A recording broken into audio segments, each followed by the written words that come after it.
Assalamualaikum warahmatullahi wabarakatuh. Alhamdulillahirrabbilalamin, pada kesempatan kali ini bertemu kembali dengan Bu Dinar untuk membahas soal-soal tryout yang sudah kalian kerjakan. Sebelumnya mohon maaf karena keterbatasan segala sesuatunya, karena kita belum bisa berjumpa lagi. Jadi nanti akan Bu Dinar bahas sekelumit tentang apa yang sudah kalian kerjakan di dalam tryout. Ini bukan masalah jawabannya ya, tetapi bagaimana konsep kalian untuk dapat mengerjakan soal bahasa Indonesia tipe tersebut, ya. Oke, untuk yang pertama adalah soal makna kalimat. Nah, di dalam bahasa Indonesia biasanya ada dua tipe. Yang pertama adalah makna kalimat dan yang kedua adalah makna kata. Nah, biasanya kalau di makna kata itu satu kata yang ditanyakan kemudian yang berkaitan dengan konteks. Kalau kalimat berarti bukan kata tapi kalimatnya, tapi konsepnya sama. Ketika yang ditanyakan adalah makna, maka kalian harus menyesuaikan dengan konteks yang ada. Karena kalau di dalam bahasa Indonesia, satu kata atau satu kalimat itu akan berjuta makna. Gitu ya. Jadi konsepnya adalah silakan tentukan konteksnya. Kemudian yang kedua, pernyataan yang sesuai dengan teks. Ini gampang. Kalau pernyataan yang sesuai dengan teks berarti kalian harus mencari kalimat yang sama dengan apa yang sedang dibahas atau memiliki makna yang sama. Di sana yang dibutuhkan adalah kejelian kalian, ketelitian kalian, dan juga jangan malas untuk membaca. Itu konsepnya ya. Kemudian yang ketiga, kalimat yang menyatakan hubungan perbandingan. Nah, kalau ini masuknya adalah ke konjungsi. Ada banyak sekali konjungsi yang sudah kita pelajari, baik itu di kelas 7, di kelas 8, ataupun di kelas 9 ini ya. Nah, untuk konjungsi perbandingan itu adalah daripada. Jadi kalau ada yang soal mengatakan kalimat yang menunjukkan hubungan apa, kayak gitu, silakan kalian lihat konjungsinya saja. Kalau perbandingan berarti konjungsi yang di lihat atau yang kalian cari adalah konjungsi daripada. Kalau misalnya kalimat yang menunjukkan hubungan sebab akibat, berarti kalian cari kalimat-kalimat yang ada konjungsi sebab akibatnya. Gitu ya, itu konsepnya. Kemudian nomor 4, ide pokok. Gampang, ide pokok ini sudah kita pelajari dari kelas 7 ya. Ide pokok ini diambil dari ringkasan kalimat utama. Jadi konsepnya kalian lihat dulu mana yang menjadi kalimat utama. Kalimat utama itu ada di awal, bisa di akhir, atau juga bisa di awal dan juga akhir. Tergantung jenis paragrafnya adalah paragraf apa. Nah, kalau sudah ketemu kalimat utamanya, silakan kalimat utama itu diringkas. Ringkasan dari kalimat utama itulah yang disebut sebagai ide pokok atau gagasan pokok.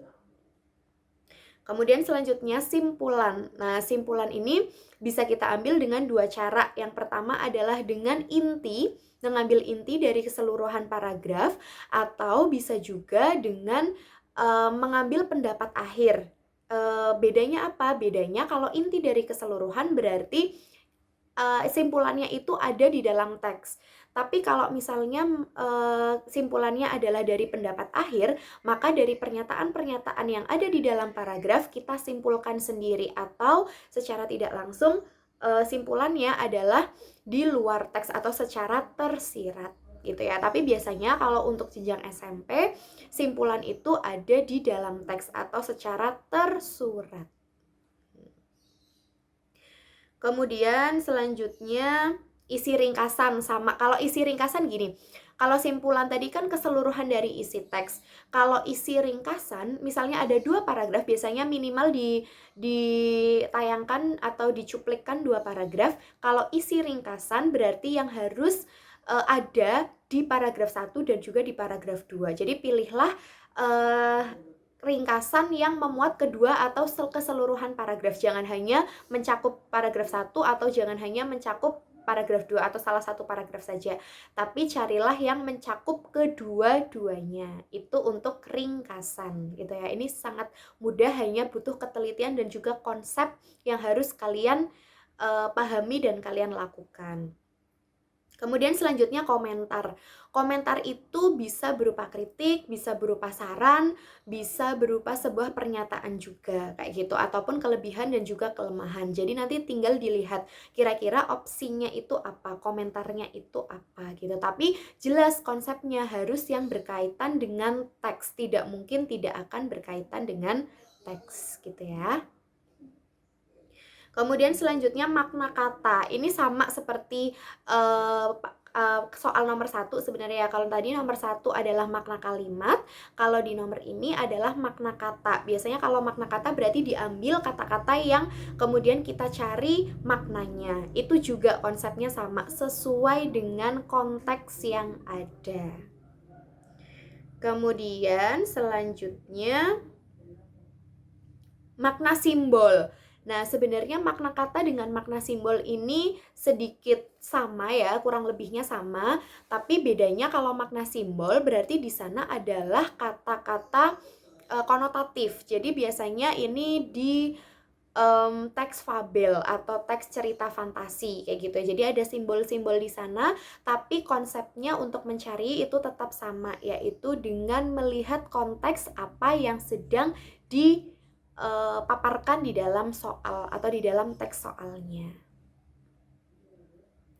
Kemudian amanat. Amanat ini mudah. Amanat itu konsepnya adalah pesan baik yang disampaikan penulis kepada pembaca.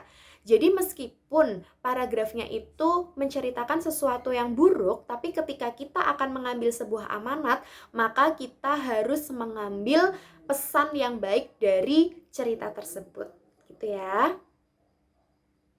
Kemudian selanjutnya adalah penyebab konflik. Penyebab konflik itu cara mencarinya adalah dengan mencari konfliknya dulu. Jadi kita lihat dulu masalahnya itu apa. Kalau sudah ketemu masalahnya, kalau yang ditanyakan adalah penyebab, kalian bikin pertanyaan untuk diri sendiri. Mengapa terjadi konflik seperti ini? Itu berarti penyebab. Kalau akibat konflik, berarti kalian pertanyaannya diubah menjadi setelah ada konflik ini apa yang terjadi. Nah, itu sebabnya gitu ya. Jadi kalian cara mengerjakannya adalah dengan mencari konflik dari paragraf itu tadi dulu, kemudian baru dibikin kata-kata sendiri dan jawabannya itulah yang kita cari gitu. Kemudian selanjutnya bukti latar gampang. Kalau bukti latar itu biasanya secara tersurat, tapi belum tentu sih. Yang penting konsepnya kalau latar itu berarti sesuatu hal atau suatu pernyataan yang menceritakan kondisi atau tempat di mana cerita itu berlangsung, gitu ya. Itu konsepnya. Kemudian yang terakhir adalah komentar. Sama, komentar itu bisa berupa kelebihan, kelemahan, kritik, saran, sebuah pernyataan, dan sebagainya yang tetap mencakup atau tetap berpihak pada paragraf yang sedang dipaparkan atau yang sedang dijelaskan. Yang penting harus sesuai dengan paragrafnya, jangan sampai tidak, gitu ya. Ini tadi ulasan singkat atau penjelasan singkat bagaimana konsep mencari jawaban dalam soal bahasa Indonesia untuk tryout kali ini. Semoga bisa dipahami dan juga semoga kalian bisa mengerjakan soal-soal dengan tipe yang sama dengan mudah gitu ya. Karena kalau bahasa Indonesia itu adalah ilmu yang tidak pasti, tidak seperti matematika dan sebagainya, tidak ada rumus, yang ada hanyalah konsep. Dan juga kita tidak tahu teks mana yang akan hadir atau yang akan kita kerjakan ketika kita ujian. Maka dari itu konsep itu sangat penting. Kalau dari Bu Dinar tidak menyuruh kalian untuk menghafalkan, tetapi silakan untuk dipahami konsepnya karena bahasa Indonesia itu butuh banyak pemahaman.